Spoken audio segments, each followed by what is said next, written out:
30 నిమిషాలలో నొప్పి లేకుండా వేడికోస్ వెయిన్ చికిత్స. ఆవేశ హాస్పిటల్, హైదరాబాద్.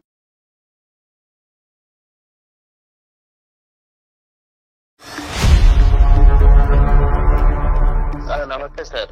నమస్తే నాన్న. నాకు ఆ సంస్కారం ఉంది కాబట్టి నమస్కారం పెట్టాను. నువ్వు అనాథవా? నేను అన్నదని కాదండి. ఏం బతుకయ్యా, ఉండగా తల్లిదండ్రులు చంపుకునేటటువంటి నువ్వేం మనిషి అయ్యా? స్నేహితులు కూడా లేనటువంటి పెళ్ళి ఏంటమ్మా? అతని తరపు ఎవరూ రాకపోవటం ఏంటి? మీ తొందర ఏంటి అసలు? నాకు అర్థం కాలేదు. కొంచెం ఫిజికల్ నీడ్స్ వల్ల తన దగ్గరికి రాలేదు. How can I digest that ma'am? ఒక్కళ్ళు సరిపోరా? మీ కుటుంబంలో ఇది ఆనవాయితీయా? తన దగ్గర ఉంటున్నాను, తిన దగ్గర ఉంటున్నాను. నువ్వు చూసుకోకపోతే వాళ్ళు హ్యాపీగా ఉండరా?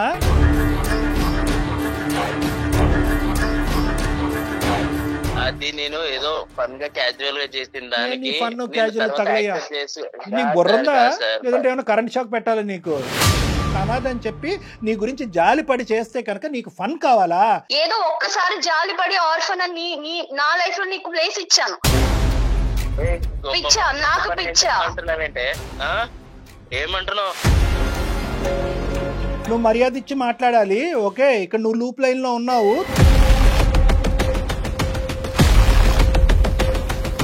నీకంత ధైర్యం ఉంటే ఇంకొక ఆడపిల్లని లైఫ్ లోకి తీసుకున్నావు. అసలు నీకు బ్రెయిన్ పని చేయట్లేదని నాకు అర్థం అవుతుంది, కానీ నీ అంత క్రాక్ గా నేను మాట్లాడలేకపోతున్నా. ఎలాంటోడు అంటున్నావు ఏంటి? బాగా చూసుకోలేదా నేను? కట్నం ఇచ్చి పెళ్లి చేసుకుంటే ఎవడైనా చూస్తాడు నీలాంటోడు, అర్థమవుతుందా? వాడికి 2 గిఫ్ట్లు ఇవ్వాలి. ఒకటి కత్తిరే, లేదంటే రాడ్. ఏదైతే కట్ చేయాలో నీకు అది కట్ చేస్తే అప్పుడు నీకు ఫన్ను. ఇది కామం.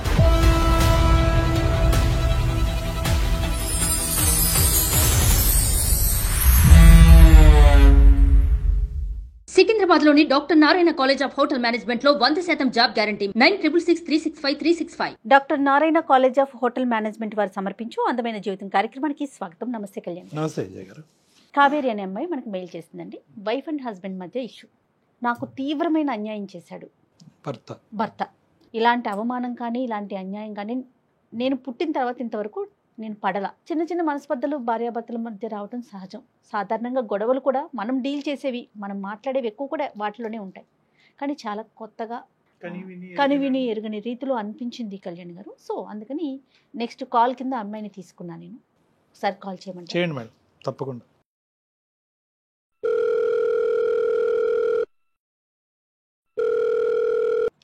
హలో, నమస్తే అండి. నేను జయాని, కావేరి గారు మాట్లాడేది. అవును మ్యామ్, కావేరీనే మ్యామ్. నేను అందమైన జీవితం ప్రోగ్రామ్ నుంచి కాల్ చేస్తున్నానండి. Okay ma'am, thank you ma'am. Hi ma'am. Hello అండి, బాగున్నారా?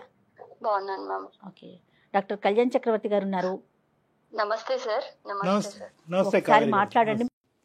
ఏమ్మా కావేరి, ఏం చేస్తూ ఉంటారు? ఎక్కడున్నారు? సార్ నేను software engineer sir. IT. Okay, Hyderabad లోనే ఉన్నాను సార్. చెప్పండి అమ్మా, ఏంటి సమస్య? మ్యారేజ్ 8 months అవుతుంది సార్. 8 months. యాక్చువల్ గా మ్యారేజ్ నేను నా ప్రొఫైల్ ని మ్యాట్రిమోనీలో అప్లోడ్ చేయడం వల్ల నాకు వచ్చిన మ్యాచ్ మా హస్బెండ్. సో అతని పేరు విశ్వ సార్. అతను కూడా సాఫ్ట్వేర్ ఎంప్లాయ్ అన్నమాట. సంతోషం. అండ్ ఆర్ఫన్ అన్నమాట తను. ఆర్ఫన్ అంటే వెనక ముందు ఎవరు లేరు, తల్లిదండ్రులు ఎవరు లేరు? ఎవరు లేరు సార్. సో మా పేరెంట్స్ కూడా ఏమన్నారంటే ఎవరు లేరు కాబట్టి సో బేసిక్ గా ప్రాబ్లమ్స్ ఏం లేవు అన్నట్టుగా ఓకే చేసుకున్నాం. అతని ప్యాకేజ్ కూడా మంచిగా ఉంది. అందరం కలిసి హ్యాపీ ఫీల్ అయ్యి మ్యారేజ్ చేసుకున్నాం సార్. 3 months లో మా మ్యారేజ్ అయిపోయింది. పెద్దల సమక్షంలో చేసుకున్నారమ్మా? అంటే అందరినీ పిలిచి? అవును సార్, అవును సార్. Arranged marriage. కాదు, అరేంజ్డ్ మ్యారేజే, కానీ అందరు పెద్దలు వచ్చారుగా?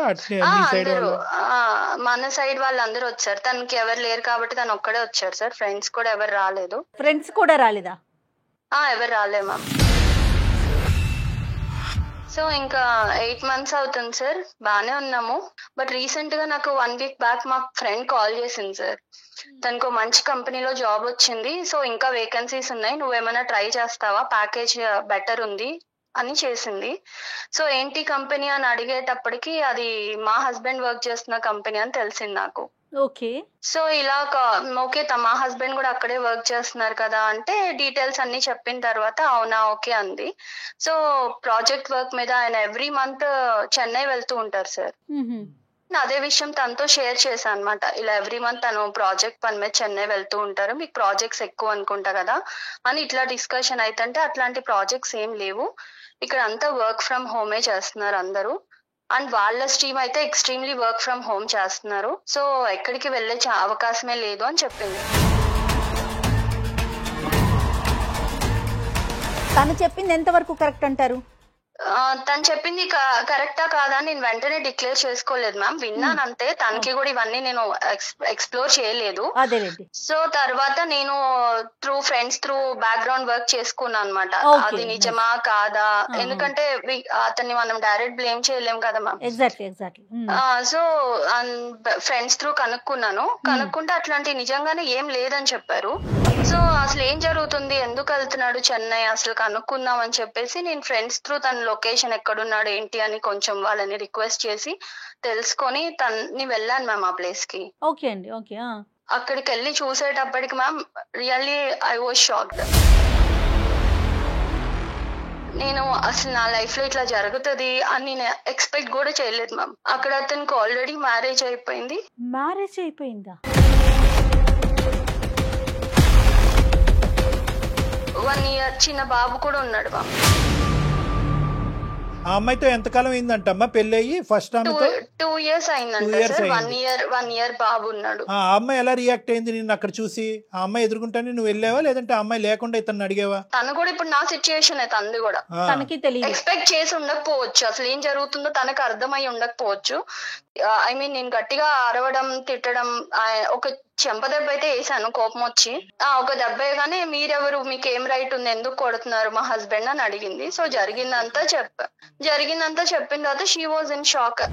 ఇలా జరిగిద్దని నేను అసలు ఎక్స్పెక్ట్ కూడా చేయలేదు ma'am. I can't digest. And నేను ఇప్పుడు ఈ సిచ్యుయేషన్ నుంచి ఎలా బయటకు రావాలి, ఎలా నెక్స్ట్ నా స్టెప్ ఏం తీసుకోవాలి, నా పేరెంట్స్ కి ఏం చెప్పాలి, సొసైటీలో నా పరిస్థితి ఏంటి, అసలు నాకేం అర్థం కాలేదు మ్యామ్. అందుకే నేను మిమ్మల్ని అప్రోచ్ అవ్వాల్సి వచ్చింది. ఆ సిచ్యువేషన్ తర్వాత అతనితో మాట్లాడారా? మాట్లాడితే నా వల్ల నువ్వు ఎప్పుడు హర్ట్ అవ్వలేదు కదా, నేను ఎప్పుడు ఇబ్బంది పెట్టలేదు కదా, నిన్ను బాగానే చూసుకున్నా కదా అంటున్నాడు మ్యామ్. ఎంతవరకు కరెక్ట్ మ్యామ్? నన్ను బాగా చూసుకున్నావు అనడానికి అసలు ఇక్కడ ఛాన్స్ ఉన్నా, ఐఎమ్ సెకండ్ వైఫ్ ఇప్పుడు. How can I digest that ma'am? అమ్మా కావేరి సార్ చెప్పండి సార్. ఏం స్టెప్స్ తీసుకోవాలి అనేది ఎవరు చెప్తారమ్మా? ఇప్పుడు తీసుకోవాల్సిన స్టెప్స్ ఎప్పుడు తీసుకోవాలి? పెళ్లికి ముందు తీసుకోవాలి. నువ్వు ఇప్పుడు పెళ్లి తర్వాత చేసినటువంటి ఎంక్వైరీల్లో ఒక 1% అయినా పెళ్లికి ముందు చేసుంటే కనుక ఏదో ఒక గుట్టు అయితే బయటకు వచ్చి ఉండేది. అమ్మా నాన్న లేరు అంతవరకు అర్థమైంది. వెనక ముందు ఎవరు లేకపోవటం అనేది మాకు అర్థమైనా కూడా స్నేహితులు కూడా లేనటువంటి పెళ్ళి ఏంటమ్మా? అతని తరపు ఎవరూ రాకపోవటం ఏంటి? మీ తొందర ఏంటి అసలు నాకు అర్థం కాలేదు. నువ్వు చదువుకున్నటువంటి అమ్మాయి ఏంటి పెళ్లి రేపో ఎల్లుండో జరగకపోతే ఏమైనా ఆకాశం నెత్తి మీద పడుతుందా? మిద్దిరికి నెత్తి మీద పడుతుంది? ఏమవుతుంది? ఏంటి ఆ తొందరపాటుతనం? నీకు ఎంక్వైరీ చేయాలన్న ఆలోచన సమయస్ఫూర్తి లేదు. మీ తల్లిదండ్రులు మాత్రం కొద్ది గొప్ప ఎంక్వైరీ చేయకూడదా? పేరెంట్స్ ఎంక్వైరీ చేయాలి కదా. మీకు కనిపించినటువంటి ఫిగర్ ఏంటంటే ఆ 6 అక్షరాల 6 నెంబర్స్ ఫిగర్ కనిపించింది మీకు. ఒకటి వెనకతల 00000 కనిపించింది. ప్యాకేజ్ అట్రాక్టివ్ గా ఉంది కాబట్టి వెనక ముందు ఎవరు లేకపోతే కనుక అత్తమామల టార్చర్, కుటుంబం యొక్క శాడిజం ఉండదు అనేటటువంటి ఆలోచనతోనే వెళ్ళావు. కానీ అసలు ఒక మనిషికి ఎవరూ లేకుండా ఎందుకు ఉంటుంది అనేది ఆలోచించలేదమ్మా మీరు కానీ మీ తల్లిదండ్రులు కానీ. ఇక్కడ మీతో పాటు తల్లిదండ్రుల పాత్ర చాలా ఉంది కదండి. అవును మ్యామ్. యాక్చువల్ గా నేను మమ్మీ వాళ్ళు తెలుసు కదా మ్యామ్, ఇప్పుడు ఆల్రెడీ ఇప్పుడున్న సొసైటీలో లవ్ మ్యారేజ్ జరుగుతున్నాయి, అన్ని ఎవరి ఇష్టమైనట్టు వాళ్ళు. కానీ వాళ్ళు ఏంటంటే నేను ప్రొఫైల్ సెలెక్ట్ చేసుకొని మంచిగా ఉన్నారని చెప్పేటప్పటికి వాళ్ళు ఓకే తనకి తెలుసు కదా అని పేరెంట్స్ కూడా నన్ను బ్లైండ్ గా నమ్మారు. కాదు కావేరి, ఎంత మెచ్యూర్డ్ గా మాట్లాడుతున్నారు మీరు. అంటే ఆర్ఫన్ అనేటప్పటికి జాలిపడి చేసుకున్నావమ్మా సార్? నేను నిజంగా అతని ప్యాకేజ్ నాకు నథింగ్ సార్, ఎందుకంటే ఎలా అయినా నాకున్న ప్యాకేజ్ కూడా మంచిగానే ఉంది. కాకపోతే ఏంటంటే ఆర్ఫన్ అంటే నాకు నిజంగా అతనికి నేను నా ఫ్యామిలీ చాలా సపోర్ట్ ఉండాలి, అండ్ మా ఫ్యామిలీలో ఒకటిలా కలిసిపోతాడు. సో తనకి నేను మంచి ఫ్యామిలీ ఇచ్చిందని అవుతాను అనుకున్నాను, కానీ ఏదో తన ప్యాకేజ్ చూసో తను ఇంకా నాకు ప్రాబ్లం ఉండదని నేను ఎప్పుడు అనుకోలేదు సార్. నువ్వు అనుకోలేదు, కానీ ఇందాక నువ్వు అన్నటువంటి మాటలు ఏంటంటే బాగుందమ్మా అని చెప్పి మీ అమ్మ నాన్న అని ప్యాకేజ్ కూడా బానే ఉంది కదా అనే మాట అన్నావు కాబట్టి నేను అదే నాకు అర్థమైంది సార్. యాజ్ ఏ పేరెంట్స్ గా వాళ్ళ కన్సర్న్ ఇంకా అలా అనుకుంటారు కదా, ఇంకా క్యారెక్టర్ అది అంటే నేనేదో చూస్ చేసుకున్నా ఓకే మంచి సో ఇక్కడ ఏంటంటే ఆర్ఫన్ అనే దాంట్లో అతనికి మంచి జీవితాన్ని ఇద్దాం అనే ఉద్దేశం అమ్మా, లేదంటే నీకు మంచి జీవితం లభిస్తుంది అనే ఉద్దేశం? అంటే అతనికి సంబంధించినటువంటి ప్రేమ అటు ఇటు పోకుండా మొత్తం అంతా నాకే వస్తుందనే ఆలోచన వల్ల చేసుకున్నావా, లేదంటే అతనికి ఏకాకి అతను ఎవరికి లేరు కాబట్టి అతనికి నేను ఒక కుటుంబం ఇవ్వాలని? తనకి ఎవరు లేరు కాబట్టి సో మంచిగా చూసుకోవచ్చు, తను మంచిగా ఉంటాడు, మాలో ఒకటిలా ఉంటాడు, తనకు కూడా హ్యాపీగా ఉంటది. మామూలు రిటర్న్ నువ్వు ఇచ్చిన కాదు కావేరి, ఇవాళ రేపు ఇప్పుడు ప్రతి ఒక్కరు ఫోన్ లో కూడా మాట్లాడుకుంటున్నారు కదమ్మా. వన్స్ ఎంగేజ్మెంట్ అయినా లేకపోతే ఓకే అనుకున్న తర్వాత అట్లా మీ ఇద్దరు మాట్లాడుకోలేదా? అబ్బాయితో నువ్వు మాట్లాడలేదా? మాట్లాడాను మ్యామ్. ఇప్పుడైనా మా ఫ్రెండ్ కాల్ చేసే వరకు కూడా నాకు అసలు ఈ డౌట్ అనేది నాకు రాలా, ఎందుకంటే నన్ను తను అంతే మంచిగానే చూసుకున్నాడు. ఎక్స్ప్రెస్ చేయాలి అతను ఎక్కడా కూడా ఈవెన్ మా పేరెంట్స్ కైనా కూడా ఆ డౌట్ రాలా, అతను అంత మంచిగానే ఉన్నాడు. మా పేరెంట్స్ అయినా చాలా హ్యాపీ, ఎందుకంటే మనం ఆర్ఫన్ అని ఎంక్వైరీ చేసుకున్నా కూడా వాట్ ఎవర్ ఇట్ ఈస్ తను మంచోడు అన్న ఫీలింగే ఉంది నాకు. మా ఫ్రెండ్ కాల్ చేసే వరకు 1% డౌట్ కూడా రాలేదు మ్యామ్. నన్ను ఎందుకు ఇట్లా పెళ్లి చేసుకున్నావు అని నిలదీసినప్పుడు అతను ఏం చెప్తాడు? మిమ్మల్ని బాగా చూసుకోవటమేనా? అదే ఆన్సర్ చెప్తున్నాడు మ్యామ్. అందుకే నాకు అర్థం కావట్లా. ఇప్పుడు ఇద్దరిని నేను తన్ని కన్విన్స్ చేసుకుంటాను, మంచిగా ఉందాం అంటున్నాడు మ్యామ్. అది ఎంతవరకు అడుగుతున్నాడు అతను చక్కగా.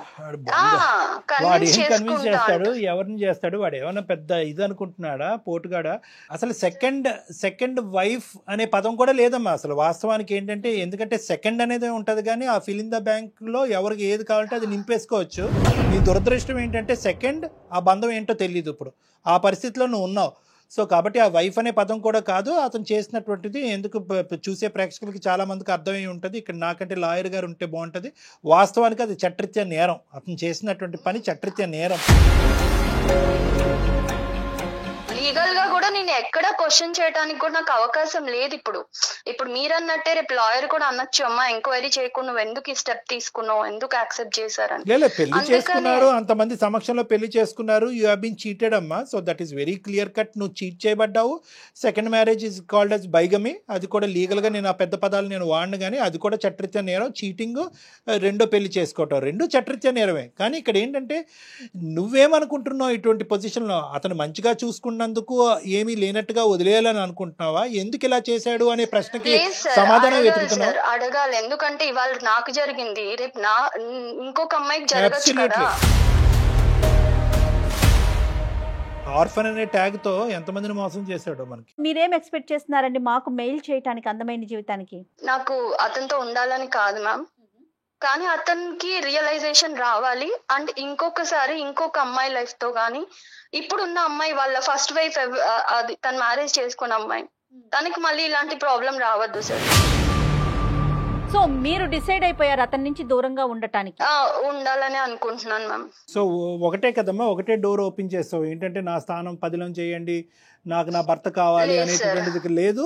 ఓన్లీ థింగ్ ఏంటంటే నేను మోసపోయాను, అలాగే వేరే ఆడపిల్ల మోసపోకూడదు.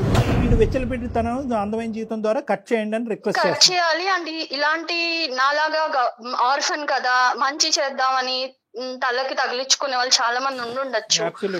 సో అలాంటి వాళ్ళందరికీ మన అందమైన జీవితం ప్రోగ్రామ్ నుంచి ఒక రియలైజేషన్ రావాలి.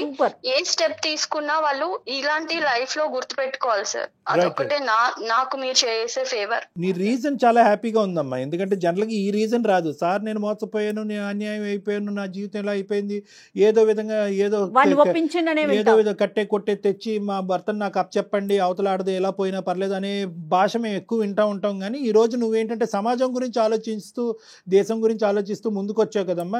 రియల్లీ గ్రేట్ అమ్మా, రియల్లీ గ్రేట్. సార్ 8 months లో దేవుడు ఎందుకు నాకు ఇలాంటి సిచ్యువేషన్ తెచ్చాడు. ఇంకో 1-2 years అంటే నేను కూడా ఒక బేబీతో మళ్ళీ అప్పుడు నిజంగానే ఇలా అడిగేదాన్నేమో, సార్ ఏదో ఒకటి చేయండి అని. బట్ రియల్లీ గాడ్స్ సేక్ నేను ఇప్పుడు కొంచెం సేఫ్ జోన్ లో ఉన్నా. సో అలాగే ఇంకెవరు సఫర్ అవ్వద్దు సార్. ఇక్కడ ఏమన్నా ఒక పాజిటివ్ యాంగిల్ ఉందంటే కనుక నువ్వు ఇంకా కన్సీవ్ అవ్వకపోవటం, గర్భవతి కాకపోవటం అనేది ఒక పాజిటివ్ యాంగిల్ అమ్మా నిజంగా. ఎందుకంటే ఈ రోజు నీ మనస్సాక్షికి నువ్వు సమాధానం చెప్పుకోవాలి. రేపొద్దున పుట్టబోయే బిడ్డకి సమాధానం చెప్పుకునే దురదృష్టకరమైన పరిస్థితి రాలేదు. హ్యాపీ. అతను దొరుకుతాడమ్మా మనకి ఇప్పుడు? సార్ నేను కాన్ఫరెన్స్ పెడతాను సార్. మంచిగా ఫుల్ మీల్స్ పెడదాం. The person you are speaking with has put your call on hold. Hello విశ్వ. హలో చెప్పు. నేను అందమైన జీవితం ప్రోగ్రామ్ మ్యామ్ వాళ్ళ దగ్గర నా ప్రాబ్లం తీసుకెళ్లాను.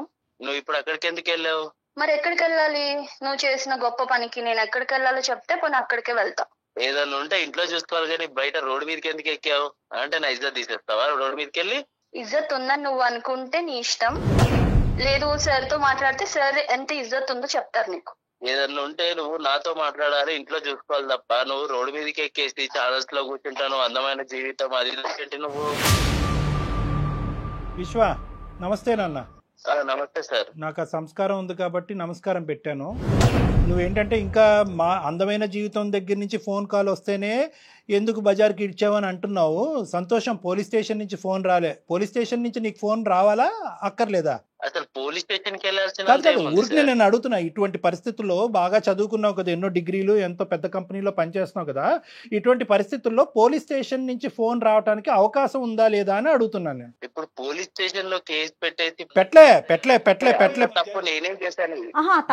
చేశాను అంటున్నాడు అతను. రైట్. ఓకే. అయితే నీకు అసలు ఏమీ తెలియదు కాబట్టి ఆ అమ్మాయి ఏమని చెప్పిందంటే, నీ యొక్క సెకండ్ అమ్మాయి, ఆ అమ్మాయిని భార్య అంటామా ఏమంటామా, నువ్వేమనుకుని ఆ అమ్మాయిని చేసుకున్నావు అనేది నాకు తెలియదు. కానీ నాది నీ దగ్గర నుంచి ఒకటే ప్రశ్న, ఎందుకు నీకు ఇంత ఒక్కళ్ళు సరిపోరా, ఇద్దరు ఎందుకు నీకు? ఒకళ్ళు సరిపోరా అంటే అది అనుకోకుండా జరిగిందండి. అది ఏమనుకున్నా ఏమనుకోకుండా ఒక అమ్మాయిని పెళ్లి చేసుకోవటం అనుకోకుండా జరుగుతుందా? ఆ అమ్మాయి చెప్పినట్టు ఫస్ట్ మ్యారేజ్ అయిందండి. తను నా వైఫ్ వచ్చేసి చెన్నైలో వర్క్ చేస్తూ ఉంటుంది, నేను హైదరాబాద్ లో వర్క్ చేస్తున్నాను. తను ఎప్పుడు ఇక్కడికి రాలేదు. సో నా ప్యాకేజ్ ఇక్కడ బాగుంది, ఇక్కడికి రమ్మని తనని చాలానే అడిగాను, తను రాలేదు. తను దగ్గరికి నేను వెళ్దామంటే నాకు అవ్వలేదు. సో తను రాకపోయేసరికి నేను ఫన్ గా ప్రొఫైల్ పెట్టాను మ్యాట్రిమోనీలో. కదే మళ్ళీ చెప్పాలి నువ్వు, మాకు చిన్న కన్ఫ్యూజన్, మాకు అంత నాలెడ్జ్ లేదు. నార్మల్గా ప్రొఫైల్ పెట్టడం ఏందయ్యా? నార్మల్ కావాలంటే నార్మల్గా పెట్టడం అంటే ఏంటి? దీనిలో ఆడపిల్లల జీవితాలతో ఆడుకోవాలని కాదండి, జస్ట్ ఏదో క్యాజువల్ గా నేను పెట్టాను. పెట్టగానే తిను వీళ్ళ ఫ్యామిలీ వాళ్ళందరూ కనెక్ట్ అయ్యారు. కాదు సార్, మనం పర్సనల్ గా అబ్బాయిలుగా ఒకటి మాట్లాడుకుందాం. అబ్బాయిలా? నన్ను ఎందుకు కలుపుతారు బాబు అందులో? ఆగండి సార్, నన్ను కలపద్దు. నీ గొడవ ఏదో చెప్పు, నన్ను ఇన్వాల్వ్ చేయొద్దు. నీ గొడవ ఏంటి, నీ బాధ ఏంటి చెప్పు. నువ్వు ఎందుకు ఈ నాటకం ఆడేవని చెప్పు. ఇప్పుడు ఏంటంటే తెలుసా, ఎక్కడితో కాన్ఫరెన్స్ కాల్ ఆగదు. ఆ అమ్మాయి తల్లిదండ్రులకు కూడా కాన్ఫరెన్స్ కాల్ కలుపుతాం, వాళ్ళు పోలీస్ స్టేషన్ కలుపుతారు. నువ్వు చెప్పు ఇప్పుడు ఏంటో, ఏం చెప్పాలనుకుంటున్నావు? నా ఫస్ట్ వైఫ్ చెన్నైలో ఉండడం వల్ల కొంచెం ఫిజికల్ నీడ్స్ వల్ల తన దగ్గరికి రాలేదు. దాని వల్ల నేను ఇక్కడ సఫర్ అయ్యేవాడిని. దాంతో నేను ఏదో క్యాజువల్ గా మ్యాట్రిమోన్ లో పెట్టేసరికి తిను కనెక్ట్ అయింది. పెళ్లి చేసుకున్నాను, అందే ఇద్దరిని హ్యాపీగానే చూసుకుంటున్నాను. తన దగ్గర ఉంటున్నాను, తిన దగ్గర ఉంటున్నాను. నువ్వు చూసుకోకపోతే వాళ్ళు హ్యాపీగా ఉండరా? నువ్వేమన్నా పెంచి పోషిస్తున్నావు, నీ శాలరీ మీద వాళ్ళు బతుకుతున్నారా? నువ్వు చూసేది ఏంటి సార్? ఇక్కడ శాలరీ ఒకటే ఇంపార్టెంట్ కాదు సార్, డబ్బులు అనేది ఇంపార్టెంట్ కాదు. మనిషికి చాలా అవసరాలు ఉంటాయి, తోడు ఉంటాయి, చాలా ఉంటాయి. కాదు, రెండు పెళ్లి చేసుకుంటే తప్పు, సమాజం అంగీకరించదు, చట్టరీత్యా నేరం, దానికి 7 సంవత్సరాలు జైలు శిక్ష పడుతుంది. నాకే బోటాబోటి నాలెడ్జ్, ఇది తెలుసా నీకు? ఇవన్నీ తెలిసినా కూడా కొన్ని ఒక టైంలో అయిపోయింది మ్యారేజ్. ఇప్పుడు అయిపోయిన తర్వాత కూడా నేను తనని యాక్సెప్ట్ చేసుకొని తనని బాగానే చూసుకుంటున్నాను నేను. సో అయిపోయింది కాబట్టి ఆ కథను అక్కడ మూసేద్దాం, ఇంకా అనుభవించడం ఒకటే కార్యక్రమం అంటావా? నిజంగా ఆర్ఫన్ నేను అది అడగని కళ్యాణ్ గారు, అసలు నాకు అదొక డౌట్ అనుకుంటే వాళ్ళని ఎందుకు సార్ నేను బాగా చూస్తాను. నువ్వు అనాథవా? నేను అన్నదని కాదండి. నీకు ఫ్యామిలీ ఉంది, ఉంది. మీకు అమ్మా నాన్న ఉన్నారు. ఏం బతుకయ్యా, ఉండగా తల్లిదండ్రులు చంపుకునేటటువంటి నువ్వేం మనిషి అయ్యా? అది నేను ఏదో ఫన్ గా క్యాజువల్ గా చేసిన దానికి నీకు బుర్రందా, లేదంటే ఏమైనా కరెంట్ షాక్ పెట్టాలి నీకు? అంతగానే తప్పేం చేశాను సార్? మీరు రెచ్చిపోయి మాట్లాడుతున్నారు. ఏం తప్పు చేశాను నేను? ఇద్దరిని పెళ్లి చేసుకున్నా అన్నప్పుడు మ్యాట్రిమోనీలో నువ్వు అక్కడ బ్రాకెట్ లో పెట్టాల్సింది ఏమని? ఆల్రెడీ మ్యారీడ్ అని పెట్టాల్సింది. అప్పుడు ఫన్ ఏ ఉంటదమ్మా, అప్పుడు చాలా ఫన్ ఉండేది కదా, అప్పుడు అర్థమయ్యేది అందరికి కూడా. ఆర్ఫన్ అని పెట్టి సింపతి కోసం చూడడం కరెక్ట్ కాదు కదా. కావేరి, ఒక్క నిమిషం. నేను ఆర్ఫన్ అయితే ఫ్యామిలీ అయితే నిన్ను బాగా చూసుకున్నానా లేదా అది చెప్పు. ఇప్పుడు ఫ్యామిలీ అయితే నాకు ఒక రైట్ ఉండేది మీ ఫ్యామిలీ దగ్గరకు వచ్చి, లేకపోతే నీకు ఫ్యామిలీ ఉంటే చూసుకున్నానా లేదా? నీకు ఫ్యామిలీ ఉంటే నేను ఇక్కడికి రావాల్సిన అవసరం లేదు, అక్కడ మీ ఇంట్లో వాళ్ళని అడిగేదాన్ని కదా. ఫ్యామిలీ లేదు, నువ్వు ఒక ఆర్ఫన్ అని రోడ్డు మీదకి వెళ్ళిపోతున్నావు, నువ్వు ఇజ్జత్ తీసేస్తున్నావు. వాడికి 2 గిఫ్ట్లు ఇవ్వాలి. ఒకటి కత్తిరే లేదంటే రాడ్, ఈ రెండిట్లో ఏదోటి ఇవ్వాలి. వెళ్తా, పోలీస్ స్టేషన్ కి వెళ్తా, ఖచ్చితంగా వెళ్తా. నువ్వు చేసిన గొప్ప పని తెలిస్తే ఇంకా నాలాగా ఎవరు సఫర్ అవ్వకూడదని వెళ్తా. ఎక్కడి దాకా వెళ్తా. ఏం మాట్లాడుతున్నావు నువ్వు? పిచ్చా, నాకు పిచ్చా. అంటున్నావేంటే? ఏమంటున్నావు? నువ్వు మర్యాద ఇచ్చి మాట్లాడాలి. ఓకే, ఇక్కడ నువ్వు లూప్ లైన్లో ఉన్నావు, తొందరలోనే నువ్వు జైల్లోకి వెళ్ళబోతున్నావు. ఆ అమ్మాయి చేత ఏవైతే కేసులు పెట్టించాలో దగ్గరుండి ఒక అడ్వకేట్ హెల్ప్తో మేము కేసులు పెట్టిస్తాము. ఆ అమ్మాయి చేసినటువంటి ఒక అమాయక పనికి ఈరోజు బలిపశువు అయ్యింది. ఆ అమ్మాయి మా ముందుకు వచ్చింది. ఎందుకు వచ్చింది? నన్ను కాపాడండి అని రాలేదు, నాలాంటి ఆడపిల్లల్ని కాపాడండి అని సమాజం కూడా వచ్చింది. ఒక ఆర్ఫన్ అని, ఒక అనాథ అని చెప్పి నీ గురించి జాలిపడి చేస్తే కనుక నీకు ఫన్ కావాలా? నీకు ఫన్ కావాలంటే అసలైన ఫన్ ఏంటో తెలుసా? ఏదైతే కట్ చేయాలో నీకు అది కట్ చేస్తే అప్పుడు నీకు ఫన్ను. ఇది కామం, నీకు ఉన్నది కామం. ఇక్కడ 2 చేత కేసులు పెట్టిస్తావు. ఈ అమ్మాయిని రెచ్చగొట్టడం కాదు, ఈ అమ్మాయి చేత కేసు పెట్టిస్తావు, నీ చేత ఓసలు లెక్క పెట్టిస్తాం. ఏం బ్రతుకురా బాబు నీది? ఏం బ్రతుకు? ఇదేనా బ్రతుకంటే? ఉన్న తల్లిదండ్రులను చంపేస్తావా? నీకు ఆడపిల్లలు ఉంటే చాలా. పిచ్చిదాన్ని అనుకుంటున్నావా? ఏదో ఒక్కసారి జాలిపడి ఆర్ఫన్ అని నా లైఫ్ లో నీకు ప్లేస్ ఇచ్చాను. ఇచ్చింది నువ్వు నిలబెట్టుకోకుండా నువ్వు ఎలాంటాడో బయటపడిన తర్వాత నీ మాటలు మాట్లాడడం కూడా అనవసరం నీతో. Direct sir please. ఎలాంటోడు అంటున్నావు ఏంటి? బాగా చూసుకోలేదా నేను? ఏంట్రా, అది ఎవరైనా చూసుకుంటాడు రా బాబు, ఎవడైనా చూసుకుంటాడు. కట్నం ఇచ్చి పెళ్లి చేస్తే ఎవడైనా చూసుకుంటాడు, నువ్వే కాదు. సంబంధాలు ఉన్నాయా? చాలా సంబంధాలు ఉన్నాయా? నేను తర్వాత ఎవడైనా చూసుకుంటాడు అంటున్నావేంటి? ఎవడైనా అంటే కట్నం ఇచ్చి పెళ్లి చేసుకుంటే ఎవడైనా చూస్తాడు నీలాంటోడు. అర్థమవుతుందా? దానికి పెద్ద నువ్వేదో గొప్ప చేసేసినట్టు నన్ను తెగ. అర్థమవుతుందా? నేను కేసులు పెడతాను, అది చేస్తానంటే రెచ్చిపోతున్నావు అక్కడ ఉండి. ఏమీ రెచ్చిపోవట్లేదు. ఆ అమ్మాయి మేము రెచ్చగొట్టలేదు. ఆ అమ్మాయి రెచ్చిపోవాల్సినటువంటి అవసరం లేదు. ఈ అమ్మాయి మాట్లాడేవన్నీ వాస్తవాలే. ఆ అమ్మాయి ఏమీ కలగని మాట్లాడలేదు. ఆ అమ్మాయి సమాజం గురించి పోరాడుతుంది. ఆ అమ్మాయికి 210% మా సపోర్ట్ ఉంటుంది. నీ లొకేషన్ కూడా మేము ఇప్పుడు ట్రేస్ చేసాం. నువ్వు ఎక్కడున్నావు అనేది కూడా మాకు తెలుసు. తొందరలోనే నీ దగ్గరలో ఉన్న పోలీస్ స్టేషన్కి వెళ్ళి, లేదంటే అక్కడి నుంచి ఇక్కడ నువ్వు ట్రాన్స్పోర్ట్ అవ్వాలి. ఇటువంటి చర్యలు మేము తొందరలోనే తీసుకోబోతున్నాం. నువ్వు జాగ్రత్త. ఇవాళ రేపు 2 భార్యలను ఎవరైనా పెళ్లి చేసుకుంటున్నారా లేదా? అరే బాబు, ఏ దేశంలో ఉన్నావు, ఏ ప్రపంచంలో ఉన్నారా బాబు? 2 భార్యలను ఎవరు చేసుకుంటారా బాబు? మీరేం సార్ ఇంకా సింగిల్ భార్య సింగిల్ వైఫ్ అన్నట్టు మాట్లాడుతున్నారు? అలా కాదు, మీ కుటుంబంలో ఇది ఆనవాయితీయా? కుటుంబం గురించి ఎందుకు సార్? కుటుంబం మానవాయితీ కాదు సార్. నువ్వు అంటున్నావు కదా ఇది కామన్ కదా, మీరు మగవాళ్ళే కదా సార్, మీకు 2 ఉండొచ్చు కదా అని అంటున్నావు కదా. ఇటునండి, ఒక అమ్మాయి నన్ను సాటిస్ఫై చేయలేదు, నేను 2వ పెళ్లి చేసుకున్నాను. నీ సాటిస్ఫాక్షన్ కి లిమిట్ ఉందా? దానికి లిమిట్ కూడా లేదా? అంటే నీకు తెలియదు నాకు లిమిట్ ఉందా లేదా అని? నాన్న, ఇది సమాజం. ఓకే, ఇది ఒక సమాజం, ఇది ఒక సాంప్రదాయం ఉంటుంది, ఇక్కడ ఒక చట్టం ఉంటుంది. ఒకరికి 3 4 అనేటటువంటిది వర్కౌట్ అవ్వదు. ఎలా పడితే అలా పెళ్లిళ్ళు చేసుకోవటం ఫన్ అండి, క్రేజీ అండి, క్యాజువల్ అండి అని నువ్వు ఆడేటటువంటి పదాలు సమాజం అంగీకరించదు. దానికి శిక్ష పడుతుంది. అసలు ఇవన్నీ మీకు తెలుసా? చదువుకొని ఉద్యోగం చేసిన మినిమం నాలెడ్జ్ కదా, ఇవి తెలీదా మీకు? ఏంటి ఫన్ను క్యాజువల్? నీకుంటుంది, జైల్లో ఉంటుంది ఫన్ను క్యాజువల్. కావేరి, నేనేమనుకున్నానంటే ఇంత చెప్పిన తర్వాత, ఇంత మాట్లాడి, ఇంత గర్జించిన తర్వాత ఎక్కడో చోట కొద్దిగైనా కూడా అతనికి కొద్దిగా కనువిప్పు కలుగుతుందేమో, పశ్చాత్తాపం పడతాదేమో, బహుశా ఎవరితో మాట్లాడి ఆ శిక్ష ఏమైనా తగ్గించచ్చేమో అనుకున్నాను. కానీ అతను నన్నే అంటున్నాడు, సార్ మీరేంటి సార్, మీరు ఇంత క్యాజువల్గా ఒక్కరితో ఎలా ఉన్నారని నన్ను అడుగుతున్నాడు. తనవే ఓకే, నేను కూడా రేపు 2వ పెళ్లి చేసుకుంటా మ్యామ్. నాకు 2 హస్బెండ్ లా ఉంటాడా? చెంప పగలకూడదా? నీ ప్రోటోకాల్ నీకుంది. ఆడవాళ్ళు 2వ చేసుకుంటే చంపలు పగలగొడతారు, 2 3 4 చేసుకుంటే మగవాళ్ళకు మాత్రం ఏం అనకూడదు. ఎందుకంటే నిన్ను మంచిగా చూసుకుంటున్నాను, అది సరిపోదా అనేది. సార్ నేను మంచిగా చూసుకుంటాను సార్, మంచిగా చూసుకుంటా తన్ని కూడా. నేను ఇంకో పెళ్లి చేసుకుంటాను సార్. నాకు తను అలా ఉంటానంటే నాకు కూడా ఓకే సార్. ఏంటిది?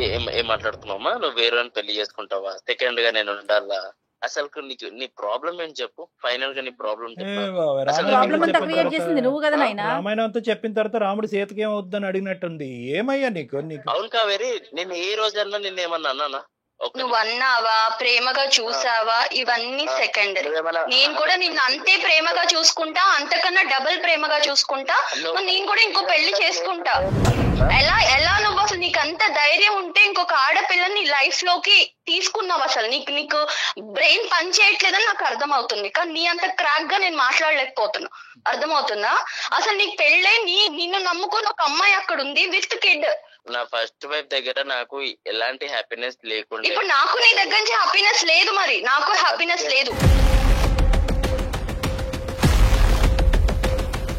ఆ అమ్మాయి అయితే నీతో ఉండాలని అనుకోవట్లేదు, అది చాలా దూరం మాట, అది నువ్వు కల్లో కూడా ఊహించుకోవద్దు. కేసులు ఏ విధంగా పెడతాది, ఏ విధంగా ఈ అమ్మాయి ముందుకు తీసుకెళ్తుంది అనేటటువంటిది అది మా చేతుల్లో లేదు. ఆ అమ్మాయి కోరుకుంటే దానికి మేము సహాయపడగలం, ఆ అమ్మాయికి కావాల్సినటువంటి దారి చూపెట్టగలం. నాకు కావేరి అంటే ఇష్టం సార్, అలానే నా ఫస్ట్ వైఫ్ ఇష్టం లేదనంట, తను కూడా ఇష్టమే. ఇద్దరు నేను వీళ్ళిద్దరిని హ్యాపీగా చూసుకోగలుగుతాను సార్. నువ్వు ఎంతమందినా చూసుకుంటావు, అది కాదు లెక్క. వీళ్ళిద్దరు నిన్ను యాక్సెప్ట్ చేస్తున్నారా లేదా అనేది. బాల్ నీ కోర్టులో లేదు, బాల్ నీ కోర్టులో లేదు, బాల్ వాళ్ళ కోర్టులో ఉంది. ఈ అమ్మాయికి ఇప్పుడు ఏం బరువు లేదు, బాధ్యత లేదు. తూతూ మంత్రంగా ఒక పెళ్లి జరిగింది, ఆ పెళ్లి తెంచుకోవటం పెద్ద విషయం కాదు. ఎందుకంటే జీవితాంతం నీలాంటి మోసగాడితో ఈ అమ్మాయి జీవించాలని అనుకోవట్లేదు. నెంబర్ 1. నెంబర్ 2 ఏంటంటే కనుక అసలైన కథ ఎప్పుడు వినిపిస్తుందో తెలుసా? ఎప్పుడైతే కావేరి వెళ్ళి మమ్మల్ని కాదు వాళ్ళ ఫ్యామిలీ మెంబర్స్ని కూడా దీంట్లో ఇంక్లూడ్ చేస్తుందో అప్పుడు నీకు సీన్ సితారవుతుంది. అంతవరకు ఎందుకు లేండి సార్, వద్దు, మనలోనే గుట్టుగా ఉంచేద్దాం, ఇక్కడే కాపాడేసేయండి సార్, గుట్టుగా ఉంచేసుకోండి. మీ బాధను మీరు కడుపులో పెట్టేసుకోండి, మా ఇష్యూ మేము కడుపులో పెట్టుకుని ఇక్కడికి తేల్చేసి కావేరి బంగారు తల్లి బాగా చూసుకుంటున్నాడు కదా, నీకు ఏదో ఫ్రీడమ్ ఇచ్చాడంట కదా, ఆ ఫ్రీడమ్ తో పాటు నువ్వు సుఖపడి అలా ఉండిపోమ్మా అని చెప్పమంటావా? సార్ మీరే ఏదన్నా ఒకటి చేసి. నేనేం చేయలేనురా బాబు, నేను చంపేద్దురా బాబు, నేనేం చేయలేనురా. రే అర్థం చేసుకో, నేను చేయగలిగేది ఏమీ లేదు. నీ గొంత నువ్వు తవ్వుకున్నావు, నీ ఎంత హైటో నాకు తెలియదు, కానీ దానికి ఒక 2 అడుగులు ఎక్కువే తవ్వావు నీ గొంత. అందులో ఇప్పుడు పడ్డావు, ఇప్పుడు మేమందరం మట్టిపోసి కప్పటం తప్ప ఏమీ చేయలేము. ఒక మ్యాట్రిమోన్లో ఆర్ఫన్ కింద పెట్టినటువంటి నువ్వు చాలా మందిని క్యాచ్ చేసి ఉంటావు. ఇదేదో 6 నెలలు బట్టో 5 నెలలు బట్టో జరిగినటువంటి వ్యవహారం కాదు. ఊరికో ఒక అమ్మాయిని నువ్వు పెళ్లి చేసుకుని ఆల్రెడీ ఎక్కడ గుట్టు అక్కడ కప్పెట్టుంటావు. సార్ అలా చేయలేదు సార్, నాకు ఉన్నది ఇద్దరే సార్. టోన్ మారిపోయింది, టోన్ సాఫ్ట్ అయిందేంటి? అమ్మ కావేరి, నువ్వేం స్టెప్స్ తీసుకోవాలనుకుంటున్నావు చెప్పమ్మా, దాన్ని బట్టి మేము కూడా నీతో పాటు సపోర్టివ్ గా ఉంటాం. లేదు సార్, పోలీస్ స్టేషన్ లో కంప్లైంట్ ఇద్దాం అనుకుంటున్నాను సార్. ఎందుకంటే మనం ఇంతసేపు మాట్లాడితే ఇప్పుడు సాఫ్ట్ గా మాట్లాడుతున్నాడు, అంతకు ముందు తన వే ఆఫ్ టాకింగ్ ఎట్లుందో మీరు చూసారు. సో తన్ని మనం నమ్మటానికి లేదు మ్యామ్, నమ్మటానికి లేదు, 110% నమ్మటానికి లేదు. ఓకే బాబు, అది ఎలాంటి యాక్షన్ తీసుకుంటే తను బయట తిరగకుండా ఉంటాడో అన్ని యాక్షన్ తీసుకుంది సార్. నేను ఎక్కడికి రమ్మంటే అక్కడికి వస్తాను. నా లైఫ్ ఖరాబ్ చేయకండి సార్. నేనేం ఖరాబ్ చేశాను? నువ్వే ఖరాబ్ చేసుకున్నావు. నువ్వు పైనుంచి కింద వరకు బ్లాక్ పెయింట్ వేసుకున్నావు. మేమేం ఖరాబ్ చేసాం చండాలం గానీ? మేం చేసాం అంటున్నావు. పోలీస్ స్టేషన్కి వద్దు, పోలీస్ స్టేషన్ కళ్యాణ మండపం బుక్ చేయాలా నీకు? పోలీస్ స్టేషన్ కాకపోతే ఆ టైంలో అలా జరిగిపోయింది సార్. అదే ఈ టైంలో ఇలా జరుగుతుంది చూడండి. ఇప్పుడు బాబు ఏది మా చేతుల్లో లేదు. ఆ అమ్మాయికి కనువిప్పు కలిగింది, ఆ అమ్మాయి తీసుకునే స్టెప్స్ కి మేము సపోర్ట్ చేస్తున్నాము. అర్థమైందా? ఇంకేది ఉన్నా కూడా లీగల్గా మాట్లాడుకోవాల్సినటువంటి అవసరం ఉంది. మేము అడ్వకేట్ని కూడా అప్రోచ్ అవుతాం, అడ్వకేట్ కూడా ఇందులో ఇన్వాల్వ్ అవుతారు. తర్వాత సంగతి తర్వాత చూసుకుందాం. ఒక ఆడపిల్లకి అన్యాయం జరిగితే ఎట్టి పరిస్థితిలో మౌనంగా మాత్రం ఉండదండి సుమన్ టీవీ అండ్ కళ్యాణ్ గారు కూడా. డెఫినెట్గా ఆ అమ్మాయి ప్రజల కోసం, అందరి కోసం ముందుకొచ్చింది, ఆడపిల్లలందరి కోసం ముందుకొచ్చింది. డెఫినెట్గా నీకు మేము 100% సపోర్ట్ చేస్తాము. ఏం చేద్దామో ఒకసారి మాట్లాడుకుందాం. తప్పకుండా అమ్మ, నువ్వు నీ పేరెంట్స్ ఇమీడియట్గా ఇన్వాల్వ్ చేయాలి. ఎందుకంటే ఇప్పటి వరకు నువ్వు ఇన్వాల్వ్ చేయలేనట్టు మాకు అర్థమవుతుంది. పేరెంట్స్ని ఇన్వాల్వ్ చేయాలి, ఎందుకంటే వాళ్ళ యొక్క సపోర్ట్ కావాలి రానున్న రోజుల్లో. ఎందుకంటే ఇలా ఒకసారి హార్డ్గా ఒకసారి సాఫ్ట్గా మాట్లాడినటువంటి మనిషి ఈ రోజు నువ్వేదో స్టెప్ తీసుకోబోతున్నావు అని చెప్పి మళ్ళీ హార్డ్ అవుతే కనుక అది సమస్యాత్మకంగా మారుతుంది. అది ఏమైనా క్రిమినల్. ఏమయ్యా సార్, ఇది మీ ప్రోగ్రామ్ వల్ల చాలా మందికి లైఫ్ ఇచ్చారు, నా లైఫ్ ఎందుకు సార్ ఇలా ఖరాబ్ చేస్తున్నారు? అంటే ఆ లైఫ్ తీసేసి నీకు లైఫ్ ఇచ్చేయాలన్నమాట, ఇదే నీ ఎజెండా? నేనేమనయ్యా నీకు లైఫ్? అది కాదు సార్, తనని బాగా చూసుకుంటాను, నేను ఇద్దరిని బాగా చూసుకుంటున్నాను. ఓకే, నిన్ను చూసుకో, చేతులు దాటింది, నీ జీవితం కాస్త వేరే వాళ్ళ చేతుల్లో ఉంది, వాళ్ళు లెక్క తేల్చుకొని నీ భవిష్యత్ ఏంటో ఆలోచించుకోండి, అంతే. ఓకేనా? బాయ్ నాన్న, ఆల్ ద బెస్ట్, జాగ్రత్త. ఓకే కావేరి. ఓకే, ఇంకొక విషయం కూడా మనం డిస్కస్ చేయాలండి. ముఖ్యంగా ఆడపిల్లలే, వెనక ముందు ఎవరు ఉండొద్దు, ఓన్లీ అబ్బాయి ఒక్కడే ఉండాలి, ఏ బాధరాబందీ ఉండకూడదు, అప్పుడే మేము హ్యాపీగా ఉంటామన్న ఫీలింగ్ ఆడపిల్లలకి తల్లిదండ్రులకి. అది కూడా ఒక కారణమేమో కదంటారా? ఇంత తెలివైన అమ్మాయి మన ఎక్కడ ఈ అమ్మాయి బుట్లో పడిందని మనం అందరం అనుకుంటున్నాం కదా.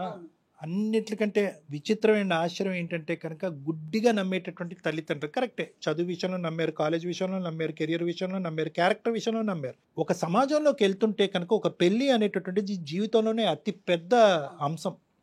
అక్కడ అనుభవం అనేది ఇంపార్టెంట్.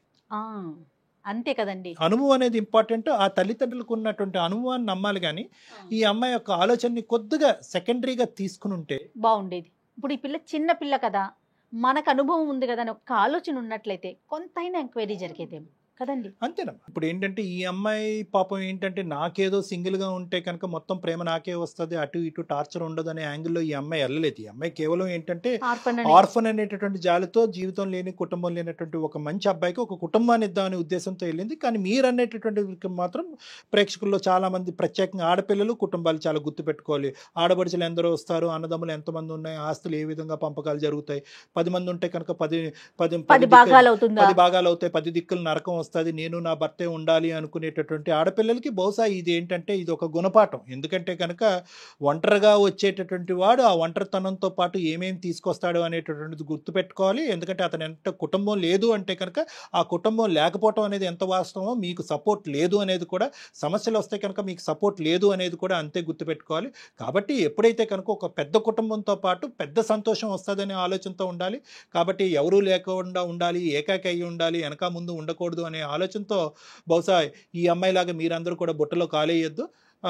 కాబట్టి జాగ్రత్తగా ఉండండి. ఇటువంటి మ్యాట్రిమోనీలోంచి వచ్చేటటువంటి ఫ్యాక్ట్స్ అన్నీ కూడా ఫ్యాక్ట్స్, అది చాలా గొప్ప మ్యాట్రిమోనీ, దానికి చాలా పేరుందని మ్యాట్రిమోనీ, దానికి ఎన్నో రివ్యూస్ ఉన్నాయని చెప్పి బ్లైండ్గా మీరు వెళ్ళొద్దు.